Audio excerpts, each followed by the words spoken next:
Hui Wu Curtis returns. Welcome to CCW Digital on B2B IQ. I'm your host, Seth Adler. Download episodes on ccwdigital.com or through our app in iTunes within the iTunes Podcast app in Google Play or wherever you currently get your podcasts. First, some supporters to thank, and then Hui Wu Curtis. Here it is, the fully integrated cloud CX platform that you need to act smarter, respond faster, and be first in CX. Now you can turn innovation into value, scale up when you need, and add new capabilities whenever the situation demands it. One experience, a single unified solution for employees and customers. One cloud, a single cloud offering based on AWS public cloud technology. One path for migration to the CX1 platform. The fully integrated cloud customer experience platform from NICE, allowing you to be first in CX. Visit nice.com for more. Leaders responsible for operations, information technology, customer experience, contact centers, customer care, service and support are invited to register for a free CCW digital membership. Membership includes networking with 100,000 plus qualified industry professionals, quarterly executive research reports, product matchmaking, and more. Go to ccwdigital.com to join the community. That's ccwdigital.com. Hui Wu Curtis. Job title is General Manager for Customer Service Operations and Strategy with Arizona Public Service. And now why would you leave, Choice Hotels? Or why would you go to Arizona Public Service? Public Service? Public service. Yeah. So switched from hospitality to energy utility. Yeah. I think the biggest challenge is it's like another venture. Yeah. So utilities isn't known high on the bar for customer experience. It's a pretty low bar. Yeah. So nowhere but up. Right. But I think this particular company understands and knows that they're in a monopoly, but they're moving towards alternative energy sources. And so they need to start now thinking about whole customer experience, where they want to be, and to be positioned well into the future. So you didn't even have to talk them into this. They already knew. They already knew. So they were seeking me out. Oh, good. Yeah. All right. It would have been much more difficult if you had to, kind of tell them this is what you should be doing. Right. No, they were already bought in. All right. And so they knew that they needed some expertise to come in and kind of help them, formulate their future strategy. All right. So I want to talk about what you're going to do there and what you are doing already. Sure. But first, I want to talk about birds. Birds. Yeah, because I sat in your workshop yesterday. We're here at CCW Europe in Glasgow. I think it's Glasgow, not Glasgow. Oh, yeah. Okay. Right? I've been saying it wrong. Yeah. No, we all have. And by that, I mean Americans. Birds. Yes. Yeah. So, right. So we decided as an experiment, or my leadership team came and said, you know what? It'd be kind of great if we taught our frontline folks to learn about personalities. And so there's this whole methodology around bird types. Sure. And understanding, what your bird type is, how to better interact with them, and be able to kind of build that connection based off of whatever bird you are. Or whatever bird you're dealing with, I Correct. think, right? Exactly. Okay. And so if I had my sarcastic radar on, Okay. my sense was you weren't completely bought into the whole bird program, at least initially. Yes. So initially when they told me about some weird bird personality thing, I'm like, what is this? And so everywhere I would go, whether it be in Central America or Philippines or whatever, they just talked about birds all the time. And me personally, I don't like birds. And so I was really kind of figuring out what they all meant. So I finally had some time to kind of sit down. They walked me through it, but the results spoke for themselves. So fine. Now I was on board with the whole bird personality. Right. Initially a bird aversion. Yes. And you were able to kind of get through it because basically what this was another different way of pay attention to the customer. Correct. Right. So how did you roll this out? Why did you come to maybe love, this bird principle? Sure. I think it was out of a need, right? It's not like we had an endless amount of budget, or I can write a blank check to solutions that technology can match people with consumers and sentiment. And so this was, again, a very creative way of doing things on our own with very little to no budget. Right.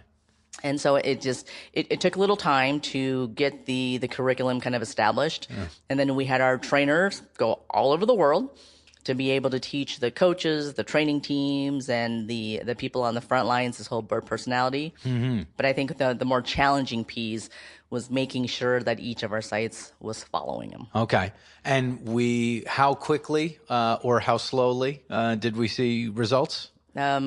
It took close to a year. Okay, close to a year, mm-hmm. But you actually did see results. We did. So you can tell the centers that adopted the bird personality and really took heart to it and practiced it, we're starting to see results within 7-8 months. Mm-hmm. And this kind of gets to your way of thinking, mm-hmm. No pun intended. Apologies. What are we focused on? Right? Mm-hmm. I think we talked about it last time a little bit, and thanks for sitting down again. What are we actually doing here, right? Is that not your philosophy? It is. Yeah. And so a lot of times in our reactive world, we're really kind of chasing every fire. And so it is very easy to kind of lose focus on things. And so trying to rally hundreds and thousands of people around kind of the key focuses, it's constantly around customers and employees. Mm-hmm.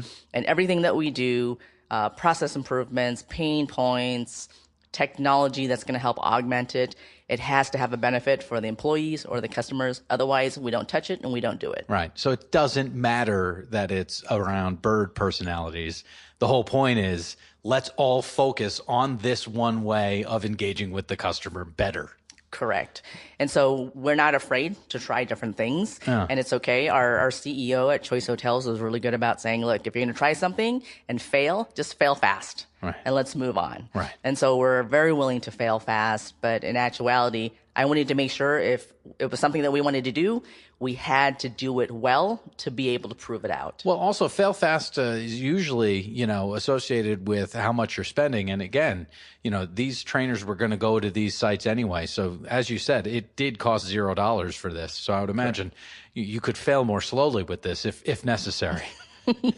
I guess that's a different way of looking at it. Sure. Fail fast, fail slowly. It didn't cost me a dime. So. But if I remember the metrics that you mentioned, you were, kind of under a third, just slightly of improvement, mm-hmm. When you first put it into effect, and then over 9 months and then kind of 2 years, you were over 50%. Correct. And so it gave me a combination of things. One is really changing our training curriculum, because that hadn't been touched in 8 to 10 years. Re-looking at our incentive program, and then helping people better connect with people around the world.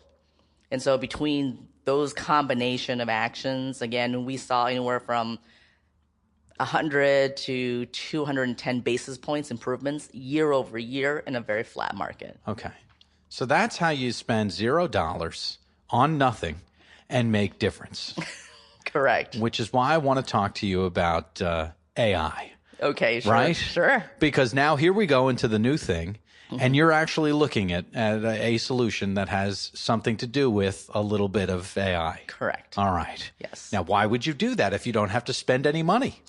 Well, I would say that, you're right. When you don't have a budget, you become really scrappy and creative. Right. So I think this is an opportunity for us to kind of test drive some of this.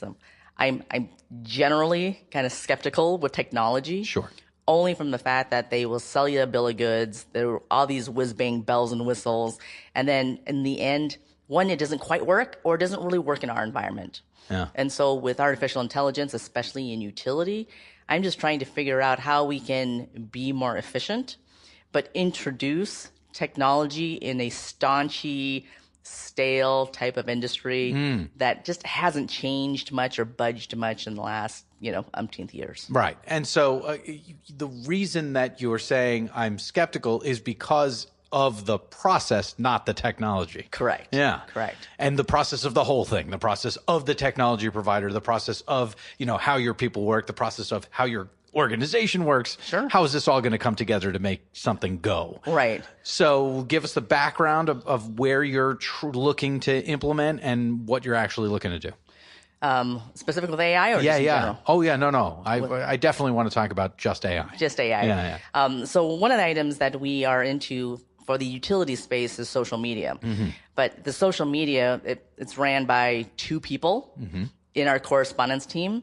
God bless them. Their average age is about 80. And so I don't think they really understand social media. Their average age is about 80. Yeah. I feel like, again, that might be a little bit hyperbolic, but we'll take it. Well, it's pretty darn close. People tend to retire from APS. We're not talking about millennials, certainly, is your point. Correct. Okay. And definitely not understand the concept of social media. Got it.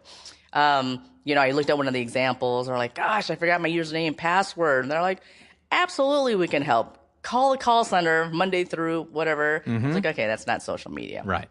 So that's one of the areas I feel very passionate about. I think we can definitely explore this channel. And with a solution provider, really kind of challenge them to say, okay, how does your technology work? Are there multi-facets of that solution where it's just smarter? And so the whole machine learning is something new, and how well it learns interactions.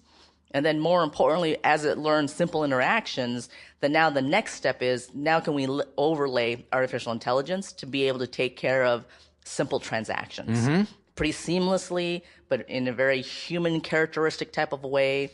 And then obviously if it gets more complex, we'll kick it over to a human being and it should be pretty seamless to the customer. Now, there are two schools of thoughts here, Sure. Or two schools of thought.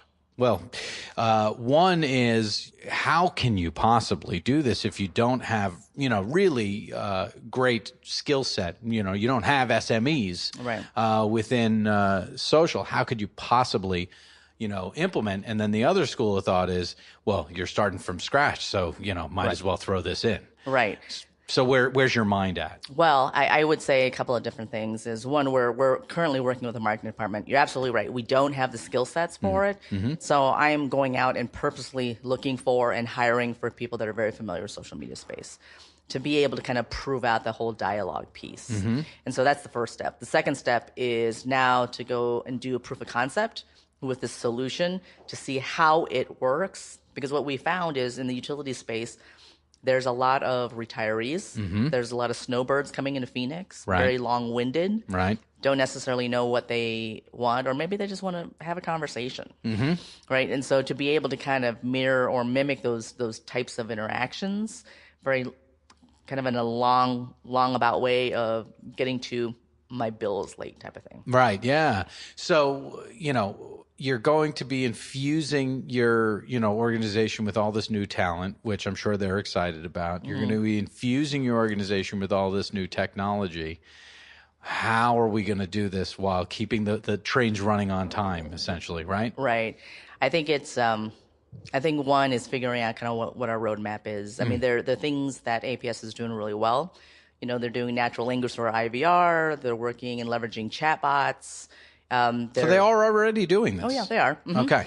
And they're refacing our website. And so we're looking at a lot of different solutions. But it's just, at times, it seems a little disparate and splintered. So now my opportunity is to look across the board as to really kind of holistically. Right. What do we want to be? What do we want to represent? What do we want to do? And so these platforms and solutions have to be complementary to kind of what we want to do with people. Right. Yeah. And continue to make sure that our workforce continues to develop and stay relevant as the simpler pieces of transactions are handled by machines and the more complex are now coming to our folks. There we go, which is the way it should be. So it's kind of scattershot now. We're kind of organizing it. All right. Another thing you said in the workshop kind of sparked my interest in that the thinking was, okay, let's go ahead and benchmark ourselves against, just find out what other utilities are doing. Let's make sure we're doing that and maybe doing that a little bit better. Right. And you said... Absolutely not. I think if you look across the bar, and again, nothing knocking against utility, but in a very regulated state, if you are comparing yourselves to other utilities, it's not a very high bar. And reality is, in our real world, people who are used to dealing with the Amazons of the world or the Starbucks of the world on mobile applications and stuff, those are the types of environments that people are used to dealing with companies. So they don't necessarily look at it as, oh, okay, I'm dealing in this vertical, and now I'm switching over to this vertical, so I might as well lower my standards because it's a utility vertical. They don't see it that way. And so we have to be able to figure out where and in what space we want to play and make sure that we understand what the new table stakes are versus what are true innovations. So, it's only been really not so long that you've been in this new organization. What can you share, though, about the similarities or the differences between these customers for Arizona Public Service and a Choice Hotel customer? What's similar? What's different? As far as, because you mentioned we are all interacting differently with kind of institutions or organizations. Right. Fantastic. I take your point. Sure. Diving in, is it that simple? Is it the Choice customer is the APS customer, in these ways, and I'll just draw my Venn diagram around that and service that? Right. I'm 4 months in now to public utility. Right, yeah. So these are just kind of gut checks at this point. Sure. But I think we have a lot of work in terms of understanding our customer segments and what do we believe are kind of unique characteristics, because they're very different. Hotels, commodities, price points, you can kind of switch and move around. In our industry, it's regulated. And so unless they move outside of territory, they're stuck with APS. Right. And so there's a lot of sense of entitlement because they don't necessarily think of energy, and having to pay for energy. It's not sexy, and it's not something that they really wanted, but they need. And so that's a very different mindset of working with those types of consumers. Right. Yeah. But, as far as the Choice thing, optimizing the revenue, right? Obviously is always the case, but that was a key metric specifically at Choice for you guys. Correct. Right? And so how easy is that to just go ahead and kind of transplant over here while, upgrading CX at the same time? Yeah, I would say it's flipped a little bit. Okay. So definitely Choice was very revenue driven, right? For APS, again, revenue is important, but because we're regulated, we can only make a certain amount of money. Oh, wow. Okay, before we have to go back and reassess that. But what's more important to us really is that customer experience, because we don't necessarily want complaints going to the ACC or other governing boards, because that really kind of sets the foundation for our ability to kind of go back and build a new rate case or whatever we're wanting to do in the future. Right. Okay. So there is, it's almost helpful in that there's a certain cap as far as what we can do and what we can make. And so we have to focus on CX, which kind of brings us to what you brought up earlier. We are in the process of changing the products and services that we offer with renewable energy, et cetera. Correct. So where is the organization in that kind of transition? Yeah, I would say there's a little bit of rebuilding. Okay. So I think the knowledge, there's deep knowledge within that industry. People stay there for a very, very long time. Phenomenal. I think the heart's in the right place. But I think we have opportunities in terms of getting them the right focus, rather than, I think right now it is all about ensuring, that we adhere to policies and procedures. When we say we empower you to do whatever you need, I don't think people really understand that. Or they make a decision and then they get turned around and they get slapped for it. Right. Right. So because we're so highly regulated, I can't go wrong if I just follow the regulations to a T and don't bring my my EQ into this. Exactly right. And so, it starts from the very beginning. And when I asked how long the training program was, they said 11 weeks. I'm like, oh my God, 11 weeks? It's like, it's not rocket science. I came from healthcare, and healthcare wasn't even that long, right? And so taking a look at, are we just dumping too much on the individual? Because what we're realizing is they're not really understanding things. They're going through the motions of how to use the tools, but if they're termed advisors, they really need to understand the industry and how to walk people through their utility usage, and that we really are here to kind of help guide them and saving money. Well, if they are advisors, right, I can understand why they would need 11 weeks of information. Or you just simply maybe structuring that information intake or output a little bit differently. We are. Right. So that it's not all front loaded. Yeah, I think that's an understatement. So that's something that we're working with training on redesigning kind of a different format for it. Well, and that brings me to, and we won't get into it here, but the kind of structure of education in general. And, I'll bring back AI. with the fact that, I didn't go to college to be a podcast host. I've had to learn different skills along the way based on what I do well and what my original, kind of degree was. Right. But, I don't know if it would do me any good right now if I just spent 20 years learning and then executing what I learned. Correct. So rethinking that education piece generally seems like a good idea at this point.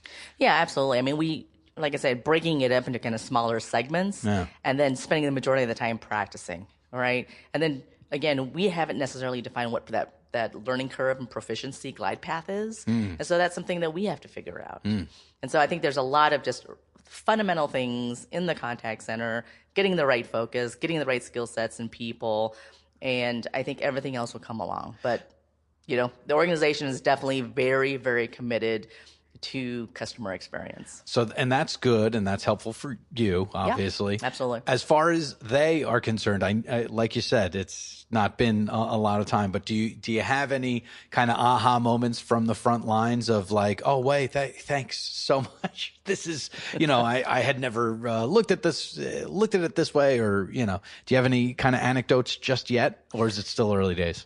Well, it's still early days, but what I can share is Daniel's our COO, and we've had some pretty frank talks, and and I give them to him straight down the line. Right. He's like, "Well, what are we doing?" And I said, "Well, we're not doing this.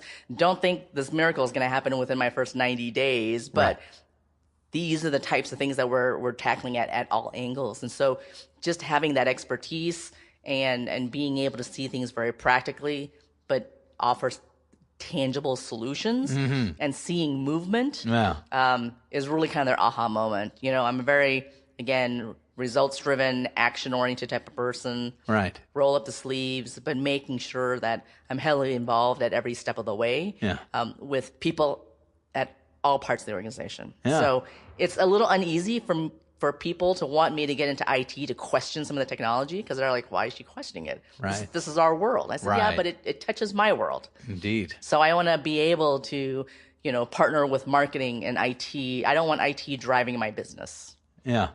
Type of thing. So I don't think anybody does, right? The difference in, 2018 from the 1990s was IT kind of ran it. Yeah. And now it seems like business is kind of running it with, of course, hand in hand with IT. Absolutely. Absolutely. Yeah. I'm not going to say that I know how to program a widget or understand how to, build things, but I do know how it needs to work and fit within my world. Yeah.